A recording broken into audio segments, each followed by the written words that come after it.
Бажаю здоров'я, шановні українці. Good health to you, fellow Ukrainians. First of all, I want to congratulate you on two professional holidays that are celebrated on November 3rd. This is the day of missile troops and artillery, and the day of engineering troops. I sincerely congratulate all warriors, veterans and relatives of our heroes who serve in these troops. Ukrainian artillery became the strongest in Europe and one of the strongest in the world. It will always be like that, despite the physical advantage of enemy artillery, simply quantitative. Our warriors provide better results. The advantage of our gunners is qualitative. Skills, intelligence, faith in themselves, in the country. And I signed the decrees on awarding two brigades with a special award for courage and bravery. These are the 43rd Separate Artillery Brigade, named after Hetman Taras Tresilo, and the 44th Separate Artillery Brigade, named after Hetman Danilo Apostol. Thank you guys for your precision. Ukrainian engineering troops are exactly those warriors who make a vital contribution to the advancement of our units, and therefore to the liberation of our territory.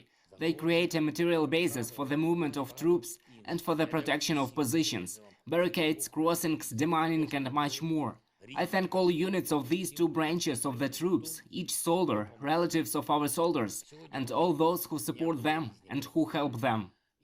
On November 3rd, there were various negotiations and meetings to strengthen our state. The visit of the President of Greece took place, and the key meaning of the visit is precisely defensive. We received from Greece the first batch of armored vehicles, which are extremely necessary now. Defense cooperation, strengthening of sanctions against Russia, creation of a special tribunal on the crime of Russian aggression against Ukraine were discussed. Of course, we also talked about the reconstruction of Ukraine. All this is a specific topic for Greece. The community of Ukrainian Greeks traditionally lives in the south of our country, in many cities and villages, a large part of which was badly damaged by Russian strikes. Many Greeks lived in Mariupol, in the Mariupol area. I hope that Greece will actively support our efforts to bring all Russian murderers and torturers to justice for what they have done against our people. And when we return the Ukrainian flag to all the cities and villages of the south of our country, we will certainly invite Greece, its companies and specialists to participate in the restoration of normal life in this part of Ukraine. On November 3rd, I also met with representatives of the US Congress, Senators Chris Coons and Rob Portman. I thanked them for the continued bipartisan support and for the assistance that the United States provides to our country. We talked primarily about an air shield for Ukraine, about how to speed up the liberation of our territory. Challenges in the energy sector were discussed separately and in a very specific manner. Russian attacks on our energy sector, on our energy facilities, do not stop for a single day. Kryvyi Rih was attacked by Iranian drones on the night of November 3rd. Such Russian terror must receive, and surely will eventually receive, a powerful global response. I'm grateful to all our friends in the United States who are helping with this. In general, there is damage to energy facilities in different areas across the country. This is the volume of electricity generation and transportation for millions of people. Only as of evening of November 3rd, about 4.5 million consumers have been temporarily disconnected from consumption under emergency and stabilization schedules, in particular in Kyiv and 10 regions: Kyiv region, Dnipropetrovsk region, Zhytomyr region, Zaporizhzhia region, Sumy region, Kirovohrad region, Kharkiv region, Chernihiv region, Khmelnytskyi region, Cherkasy region. Blackouts may take place in other regions as well. To endure Russian energy terror and such challenges is our national task, one of the main ones now. The very fact that Russia resorted to terror against the energy industry shows the weakness of the enemy. They cannot defeat Ukraine on the battlefield, and that is why they are trying to break our people in this way, to humiliate Ukrainians, to strike at the morale of our people, at the resistance of our people. I believe that Russia will not succeed. It is important now to preserve our ability to act together.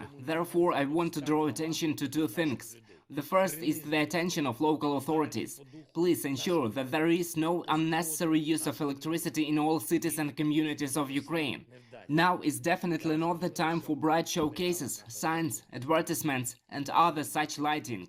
I also appeal to the energy companies publicly so that everyone can hear it. Please be more active in explaining to people when and why you disconnect this or that street, this or that district. Now is the time for such micro-communications. People have a right to know, and if consumers contact and report this or that injustice in energy supply, please respond to it immediately. Work together with local authorities. If someone stays without electricity for 8 or 10 hours and everything is connected, including street lighting, across the street, then this is definitely unfair. It is necessary to do everything so that disconnections are predictable and completely understandable for consumers. On November 3rd, I also spoke with the President of Moldova about energy challenges. The terrible consequences of Russian hybrid aggression are felt by all Europeans and the citizens of Moldova as well. We talked with Mrs. Sandu about what we can do together in the interests of our people and for the protection of our states. I also spoke with the President of Indonesia. The topic is clear. This is the G20 summit, which will begin shortly. This is our effort to prevent a food crisis. And I thanked Mr. President for his support in this matter, for his positive assessment of our efforts. There is a conclusion of the International Atomic Energy Agency. It is quite obvious. The organization's mission visited all the objects that Russian representatives mentioned when they told their fantasies about the so-called dirty bomb. We have invited the IAEA to check. We have given them full freedom of actions at the relevant facilities. And we have clear and irrefutable evidence that no one in Ukraine has created or is creating any dirty bombs. And the only thing that is dirty in our region now is the heads of those in Moscow who unfortunately seized control of the Russian state and are terrorizing Ukraine and the whole world. The important document was prepared and published by an international group of experts working under the leadership of Michael McFaul and Andriy Yermak. This is a document about absolutely necessary sanctions against Russia in the IT sphere. This is what can really weaken the potential of Russian aggressiveness. IT is used for missile and drone terror, for the production of military equipment, for cyber attacks and the spread of disinformation. That is, it is one of the pillars of Russian war against Ukraine and freedom in the whole world. We offer a concrete way to break this Russian IT pillar. I am sure that we will complete this task as well. There will definitely be corresponding new sanctions against Russia. And the last point. November 3rd, another 107 Ukrainians were freed from Russian captivity. 6 of them are officers, 101 are sergeants and privates, Army, Navy, Territorial Defense, National Guard, Border Guards. Many of them were wounded, and very seriously. Everyone is already getting the aid they need. I am sincerely glad that another 107 families have seen their loved ones. And I thank all our team who made this exchange possible. Intelligence, the office, the security service, the ombudsman. We will definitely return home all Ukrainian men and women who are in captivity in Russia or in the temporarily occupied territory. We remember each of our heroes. Glory to all who defend our state. Glory to all who fight and work, bringing our victory closer. As for the front, the guys are moving forward. As for the grain, the ships are on their way. As for the occupiers, they are also on their way, following the warships. Glory to Ukraine.